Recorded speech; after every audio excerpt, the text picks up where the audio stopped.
Je suis le bon berger qui donne sa vie pour ses brebis.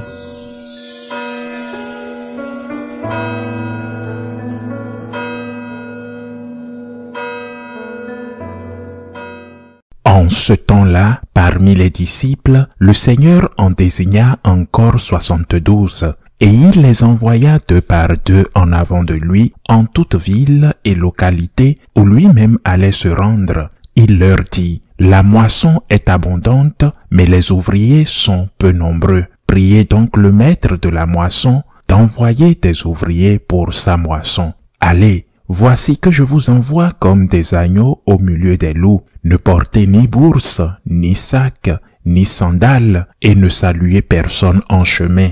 Mais dans toute maison où vous entrerez, dites d'abord: paix à cette maison. S'il y a là un ami de la paix, votre paix ira reposer sur lui. Sinon, elle reviendra sur vous. Restez dans cette maison, mangeant et buvant ce que l'on vous sert, car l'ouvrier mérite son salaire. Ne passez pas de maison en maison. Dans toute ville où vous entrerez et où vous serez accueillis, mangez ce qui vous est présenté. Guérissez les malades qui s'y trouvent et dites-leur: le royaume de Dieu est proche de vous. Mais dans toute ville où vous entrerez et où vous ne serez pas accueillis, allez sur les places et dites: même la poussière de votre ville collée à nos pieds, nous l'enlèverons pour vous la laisser. Toutefois, sachez-le, le règne de Dieu s'est approché. Je vous le déclare, au dernier jour, Sodome sera mieux traitée que cette ville. Les 72 disciples revinrent tout joyeux en disant: Seigneur, même les démons nous sont soumis en ton nom. Jésus leur dit: je regardais Satan tomber du ciel comme l'éclair. Voici que je vous ai donné le pouvoir d'écraser serpents et scorpions et sur toute la puissance de l'ennemi. Absolument rien ne pourra vous nuire. Toutefois, ne vous réjouissez pas parce que les esprits vous sont soumis, mais réjouissez-vous parce que vos noms se trouvent inscrits dans les cieux. Acclamons la parole de Dieu. Il y a beaucoup de choses que nous devons apprendre de ce fragment de l'évangile de Saint Luc.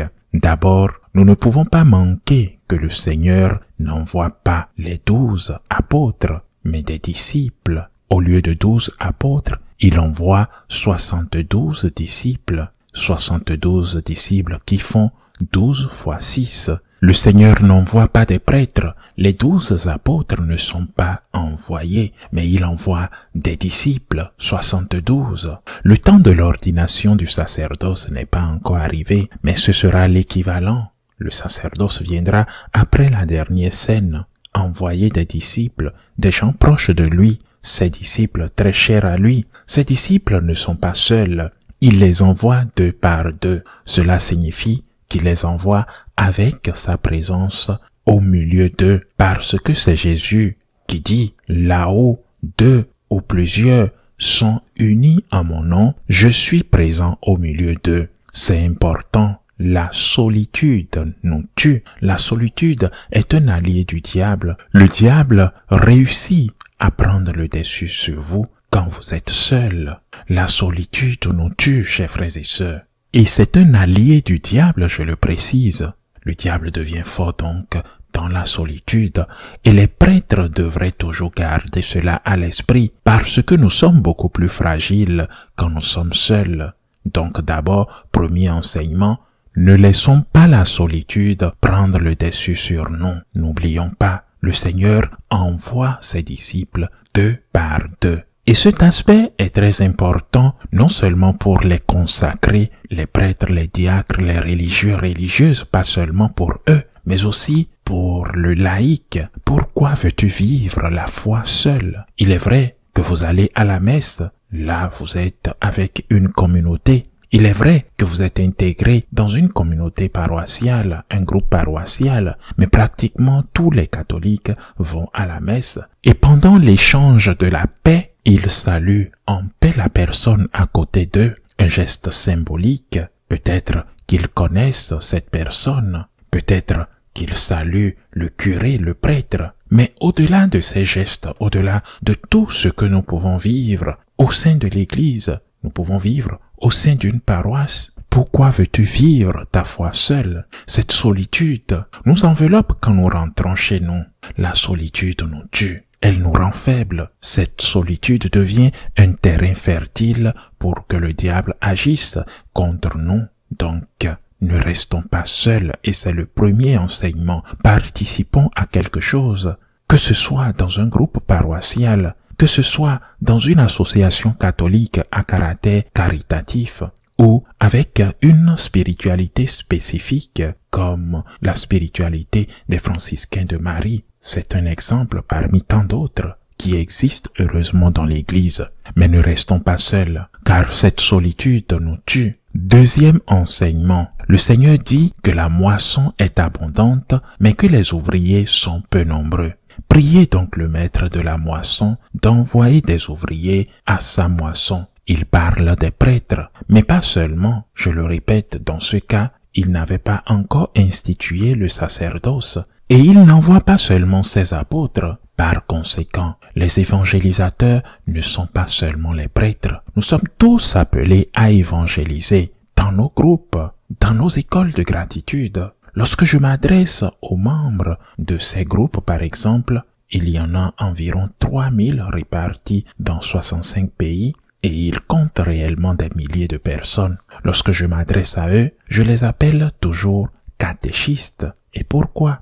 Parce que je veux qu'ils se souviennent qu'ils ont la mission d'évangéliser, qu'ils ont la mission de transmettre la foi qu'ils ont reçue aux autres, en commençant par leur foyer. Nous devons tous assumer cela. Le pape Léon XIV, lors de sa rencontre qu'il a eue en début du mois de juin avec les responsables des mouvements de spiritualité, il nous a demandé d'être unis à lui et de travailler pour l'unité. Mais il nous a demandé d'être missionnaires, d'évangéliser. Les laïcs doivent évangéliser chez eux d'abord, mais aussi dans leur travail, dans la vie publique.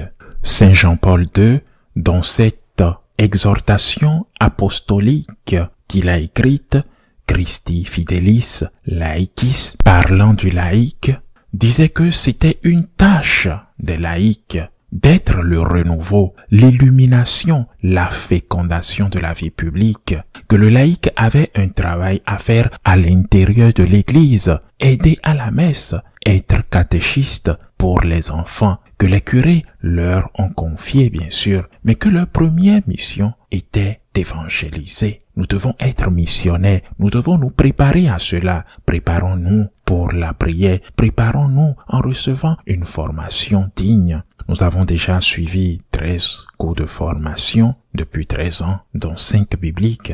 Mais surtout, nous devons avoir l'anxiété, le désir et la passion d'évangéliser. Cela a un prix. Un prix n'en a-t-il pas été ainsi pour ces missionnaires qui, au péril de leur vie, de la maladie, de l'épuisement, ont évangélisé tout le continent américain, ou pour ceux qui se sont rendus dans des endroits si difficiles d'Asie ou d'Afrique, grâce à leur effort, vous avez reçu la foi. C'est maintenant à vous d'évangéliser et c'est votre première responsabilité envers votre famille. Nombreux sont ceux qui souffrent de leur échec, que ce soit leur faute ou non. Dieu le sait, mais au moins la certitude d'avoir tout fait pour évangéliser les nôtres et tous ceux que nous côtoyons, ceux avec qui nous entrons en contact, ne doivent pas l'oublier. Nous devons rester gravés dans leur conscience. Nous devons rester gravés dans leur mémoire. Évangélisons, c'est très important. C'est notre devoir. C'est le devoir du prêtre, certes, mais c'est aussi celui du laïc. Nous devons tous nous sentir missionnaires.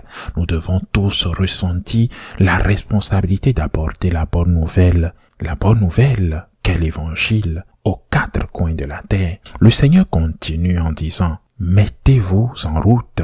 Je vous envoie comme des agneaux au milieu des loups. » Que fait un agneau entouré de loups? Se transformer en loup? Alors vous ne serez plus un agneau. Et il y aura toujours un loup plus grand et plus féroce que vous. Ce qu'un agneau doit faire au milieu des loups, c'est être un agneau, mais en même temps être rusé comme un serpent, simple comme une colombe, rusé comme un serpent.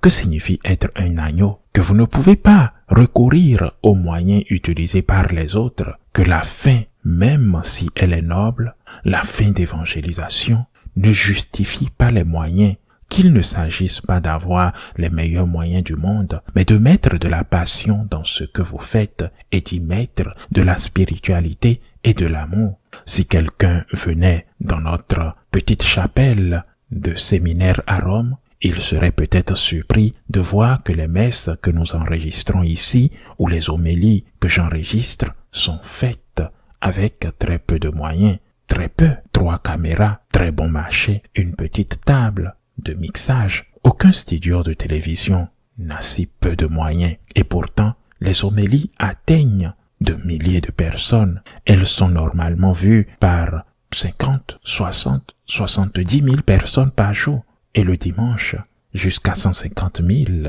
en moyenne, sans parler des commentaires sur l'actualité de l'Église, des commentaires hebdomadaires qui ont parfois atteint plus de 250 000 vues. Ce n'est pas un problème de moyens.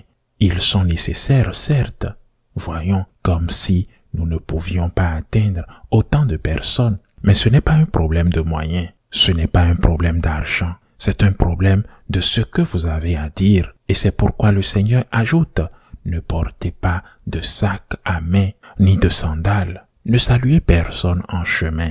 Le pape Benoît XVI l'a dit, les apôtres n'avaient pas de moyens. Ils étaient pauvres. Et pourtant, ils nous ont évangélisés. Et nous qui avons toutes sortes de moyens, nous n'y parvenons pas. Et souvent, ce sont des médias officiels qui ont une abondance de moyens. Ils ne sont suivis pratiquement par personne. Nous devons toujours nous souvenir de Mère Angélica, la fondatrice de WTN. Elle a commencé ses études. D'abord, c'était le garage du couvent cloîtré où elle vivait. Elle avait du cœur et elle avait la foi. Et c'est pourquoi elle a pu mettre en place ce réseau extraordinaire qu'est WTN. Ils sont du cœur. Ils aiment le Seigneur. Nous voulons aimer le Seigneur. Nous avons le feu. Eh bien, les moyens dont nous allons avoir besoin sont très peu nombreux. Il faut évangéliser. Il faut être missionnaire. Ne pensez pas que je ne suis pas préparé. Préparez-vous bien sûr, mais ne pensez pas que vous n'êtes pas préparé. Ce que vous devez faire est de témoigner et être courageux, de dire à ceux qui vous entourent, le Christ a changé ma vie. Le royaume de Dieu est proche. Il est proche de vous. Il est à votre portée. Le royaume de Dieu, c'est le Christ. Le Christ est le roi. Le Christ est le royaume. Il est à votre portée. Il veut vous atteindre. Il vous donne la paix. Et c'est pourquoi le Seigneur dit, quand vous entrez dans une maison, dites d'abord, paix à cette maison. C'est le Seigneur qui vous donne la paix. Il est le seul qui vous donne la paix ici sur terre. Et il est le seul qui vous donne de l'espoir dans les moments difficiles. Et quand vient le temps de la mort, quand vient votre mort, ou la mort de vos proches, alors nous devons nous rappeler de cette mission du Seigneur. Ces 72 étaient des laïcs de notre temps. Ces 72 sont allés avec la présence du Seigneur 2 par 2 pour porter le message de l'Évangile, la bonne nouvelle que le Christ est le Fils de Dieu et qu'il nous a ouvert les portes du ciel. Préparez-vous, entraînez-vous. Je le répète, il y a des mouvements difficiles. Chacun aura son propre programme de formation. Nous avons un programme de formation très riche, nous franciscains de Marie. Trouvez une place où vous êtes. Ne vous sentez pas seul, mais ayez le courage d'accepter même les critiques comme un agneau parmi les loups parce que vous parlez courageusement. Vous parlez courageusement du Christ. Ainsi soit-il.